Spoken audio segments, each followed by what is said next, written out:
2 since I buried my son.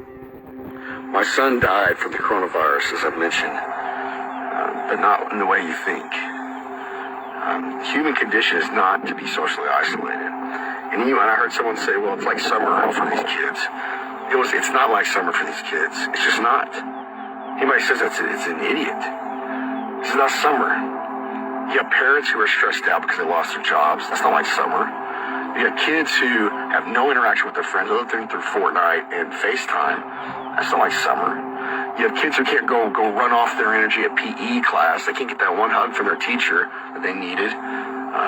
There's social and emotional challenges beyond comprehension. And we're only going to begin to understand the effects, and it will be incredibly hard to track and incredibly hard to prove my thesis because the network effects of how this all happened, the butterfly effect, is too complicated.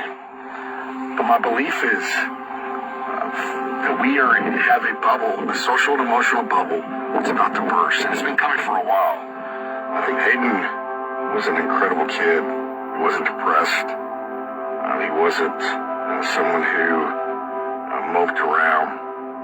Like any teenager, he was hard on himself at times. Probably a lot like me, pretty competitive guy. And like anybody, had his own insecurities here and there.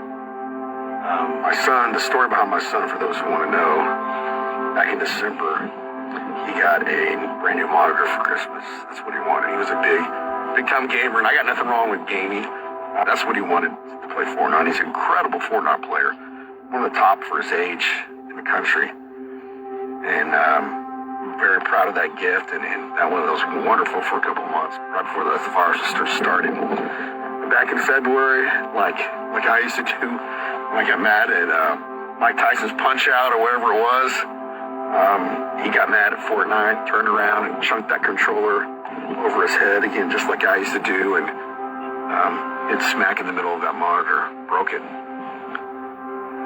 We told him, son, can't do that. I don't care about the monitor, but I care about how you react.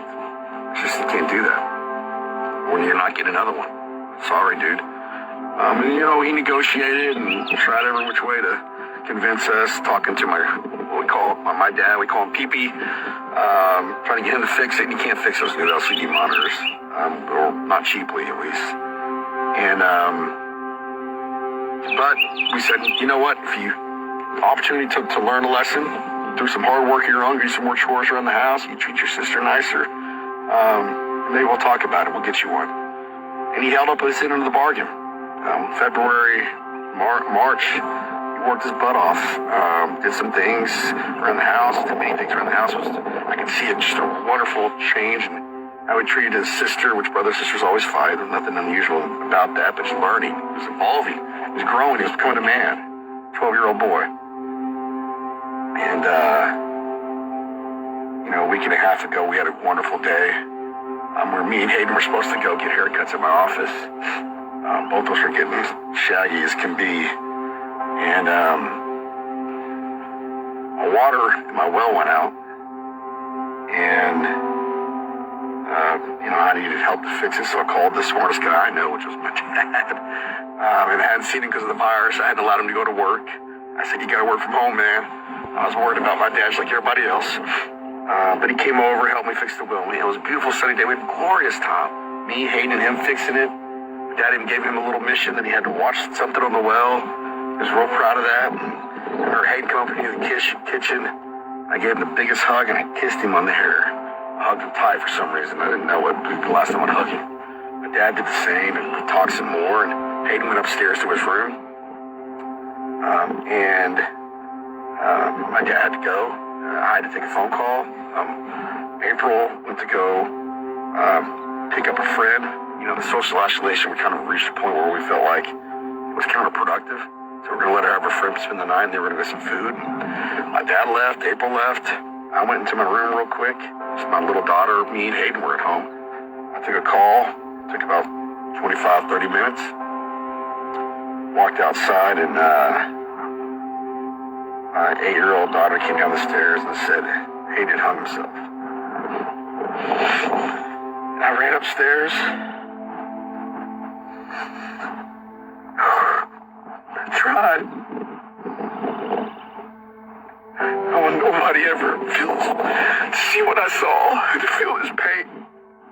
I want nobody. And as we found out, we were in shock the first couple days. Just where did this come from? How this happened? I'm a horrible parent.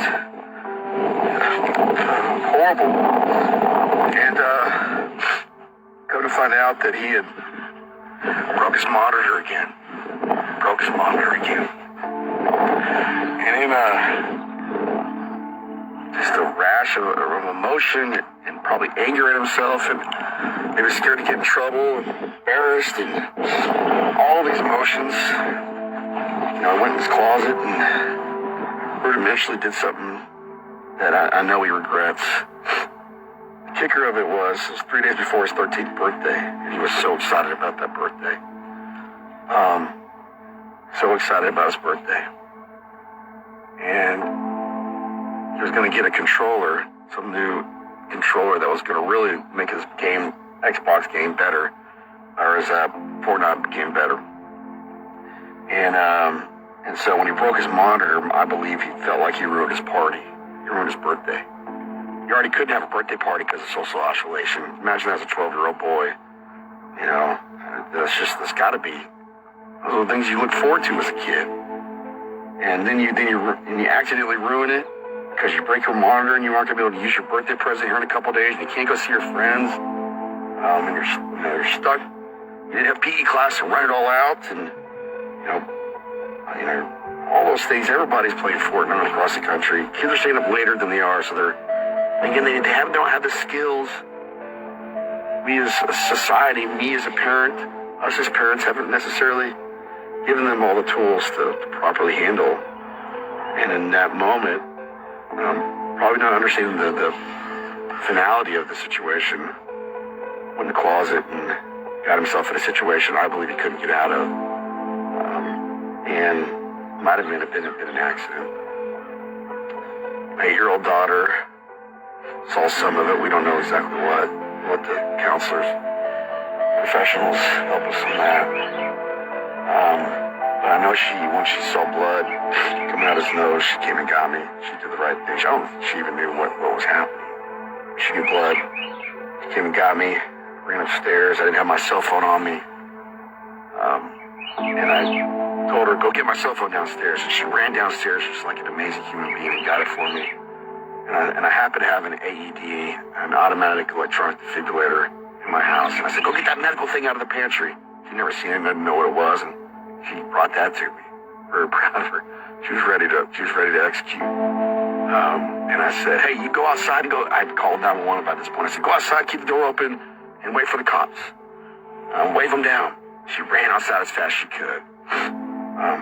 One thing I'm just immensely proud of her about is during that moment, about a year ago, we had done some training at my house in West Point grad. And, probably should have done more training, but I said, hey, if there's ever an issue, you go run over to this guy's house. And if there's ever another issue, or if you can't get in, you go run to this guy's house.